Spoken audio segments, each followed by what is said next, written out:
പൊയ്നാച്ചിയിൽ പൂത്തുലഞ്ഞു നിൽക്കുന്ന സൂര്യകാന്തി പാടം കണ്ണിന് കുളിർമയേകുന്ന കാഴ്ചയായി മാറുന്നു.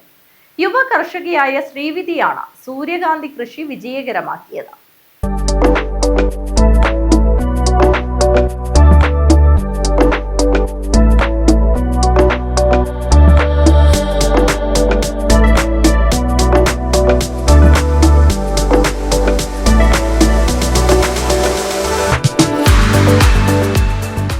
പൊയ്നാച്ചി ദേശീയപാതയിൽ കമ്മട്ട തറവാണിന് മുൻവശത്താണ് സൂര്യകാന്തി പൂക്കൾ വിരിഞ്ഞ ഈ മനോഹര കാഴ്ച.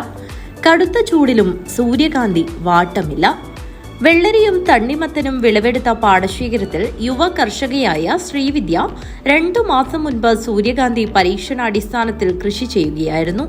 5000-ഓളം ചെടികൾ നിറയെ പൂക്കളുമായി വർണ്ണഭംഗി വിടർത്തിയതോടെ പാടം കാണുവാനും ഫോട്ടോ എടുക്കുവാനുമായി നിരവധി പേർ ഇവിടെ എത്തുന്നുണ്ട്. ഫെബ്രുവരി മാസത്തിലാണ് ഞാൻ ഈ ഒരു സൂര്യകാന്തി കൃഷി ആരംഭിച്ചത്. അപ്പം ഇവിടെ പൊയ്നാച്ചി വയലിലാണ് ഈ കൃഷി ഉള്ളത്. അപ്പോൾ ഇതിൻ്റെ കൂടെ തന്നെയാണ് ഞാൻ തണ്ണിമത്തനും അതുപോലെ ബാക്കി പച്ചക്കറിയൊക്കെ ചെയ്തിട്ടുണ്ട്. അപ്പോൾ അതിൻ്റെ വിളവെടുപ്പൊക്കെ ഏകദേശം കഴിഞ്ഞു. അപ്പോൾ അതിന് ശേഷമാണ് നമുക്ക് ഇപ്പോൾ സൂര്യകാന്തി വിരിഞ്ഞിട്ടുള്ളത്. അപ്പോൾ വിഷുവിൻ്റെ ആ ഒരു സീസൺ നോക്കിയിട്ടാണ് ഞാൻ സൂര്യകാന്തി ചെയ്തത്. അപ്പം ഇവിടെ വയലിലാണ് ഇപ്പോൾ സൂര്യകാന്തി ഉള്ളത്.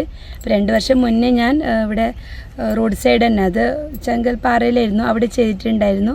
അന്നേരം എനിക്ക് നല്ല രീതിയിൽ എനിക്ക് സൂര്യകാന്തി ചെയ്തെടുക്കാൻ വേണ്ടി പറ്റി. അപ്പം അതിൻ്റെ ആ ഒരു ധൈര്യത്തിലാണ് ഇവിടെ ഇപ്രാവശ്യം വലിയ രീതിയിൽ ഞാൻ കൃഷി ചെയ്തിട്ടുള്ളത്.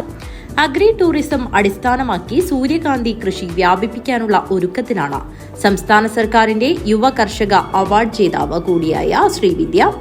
പൂങ്കാവനം അഗ്രി ഫാമിലിയുടെയാണ് സൂര്യകാന്തി ഉൾപ്പെടെയുള്ള കൃഷികളിൽ ഇവർ വിജയം കൊയ്യുന്നത്. നമുക്ക് നല്ല വലിപ്പമുള്ള പൂക്കൾ കിട്ടിയിട്ടുണ്ട്, നല്ല ഭംഗിയുണ്ട് കാണാൻ വേണ്ടിയിട്ട്. അപ്പോൾ ഇവിടെ കാസർഗോഡ് ജില്ലയിൽ ഇത് ആദ്യമായിട്ടാണ് ഇങ്ങനെ ഒരു സൂര്യകാന്തി തോട്ടം ഉള്ളത്. അപ്പോൾ ഒരുപാട് പേര് വന്ന് ഫോട്ടോസ് വീഡിയോസൊക്കെ എടുക്കുന്നുണ്ട്. അപ്പം നമ്മൾ സാധാരണ ഗുണ്ടൽപേട്ടിലും അതുപോലെ കർണാടകത്തിലൊക്കെ പോയിട്ടാണ് സൂര്യകാന്തിയിലൊക്കെ ഉള്ള ഫോട്ടോസൊക്കെ എടുക്കുന്നത്. അപ്പോൾ നമ്മളിവിടെ തൊട്ടടുത്ത് ഇവിടെ പൊയ്നാച്ചിയിൽ ഹൈവേൻ്റെ സൈഡിൽ ഇങ്ങനെ ഒരു സൂര്യകാന്തി തോട്ടം ഉള്ളത് എല്ലാവർക്കും ഭയങ്കര അത്ഭുതമാണ്. ഇത്രയും അടുത്ത് നമുക്ക് കാണാൻ വേണ്ടി പറ്റുന്നുണ്ടല്ലോ എന്ന് പറഞ്ഞ് ഒരുപാട് പേര് വന്ന് ഫോട്ടോസൊക്കെ എടുക്കുന്നുണ്ട്. സൂര്യകാന്തി വിരിഞ്ഞ പാടത്തേക്ക് തേനീച്ചകൾ കൂട്ടമായി വരാൻ തുടങ്ങിയതോടെ തേനീച്ചപ്പെട്ടികളും സ്ഥാപിച്ചിട്ടുണ്ട്.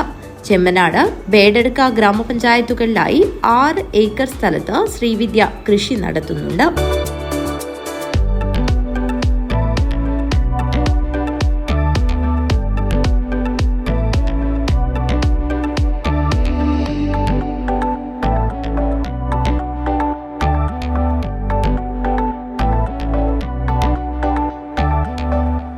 ക്യാമറാമാൻ സുനിൽകുമാറിനോടൊപ്പം വിഭിഷ വനിൽ, സിറ്റി ന്യൂസ്, കാഞ്ഞങ്ങാട്.